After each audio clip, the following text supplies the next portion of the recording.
சென்னை அரசு பொது மருத்துவமனையில் 5000 சதுர அடி பரப்பளவிலான மலிவு விலை உணவகத்தை முதல்வர் ஜெயலலிதா துவக்கி வைத்தார்.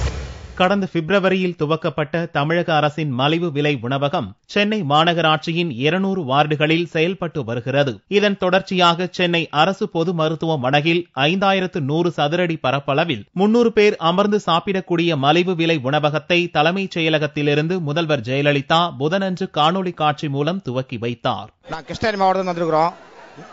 இங்க நோயாளி பார்க்க வரும்போது வெளியில சாப்பிட்டா சாப்பாடு 80 ரூபா 90 ரூபா போகுது. இந்த அம்மா உணவகத்தில் ராஜீவ்காந்தி மருத்துவமனையில் இன்னைக்கு திறக்கப்பட்ட உணவகத்தில் குறைவு விலையில் ஒரு 5 ரூபாய்க்கு சாப்பாடு சாப்பிட்டு இந்த மாதிரி நினைவோடு நாங்கள் போகிறோம். தயிர் சாதம் சூப்பராக இருக்குது. நான் பல வருஷ காலமாக இந்த அரசு மருத்துவமனைக்கு வரேன்.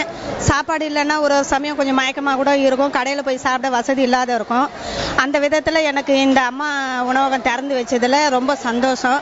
இதனால் பல தரப்பட்ட நோயாளிகளும் பல தரப்பட்ட ஏழை மக்களும் பயனடைவாங்க. தொடர்ந்து கூவக்கரையோர மக்களுக்கான இலவச கொசுவலை வழங்கும் திட்டம், பப்பாளி மரக்கன்று வளர்க்கும் திட்டம், நொச்சி செடி கன்று வழங்கும் திட்டம் மற்றும் அரசு பணி போட்டித் தேர்வுகளுக்கான பயிற்சி மையம் ஆகியவற்றையும் முதல்வர் ஜெயலலிதா துவக்கி வைத்தார். முன்னதாக சென்னை ராயப்பேட்டை YMCA மைதானத்தில் தமிழக அமைச்சர்கள் எடப்பாடி பழனிசாமி, செந்தூர் பாண்டியன், சண்முகநாதன் மற்றும் புதுச்சேரி அதிமுக MLA ஓம் சக்தி சேகர் ஆகியோர் வீட்டு திருமணங்களை முதல்வர் ஜெயலலிதா நடத்தி வைத்தார். சென்னையில் புதனன்று நடந்த திருமண நிகழ்ச்சிக்காக முதல்வரின் வீட்டில் துவங்கி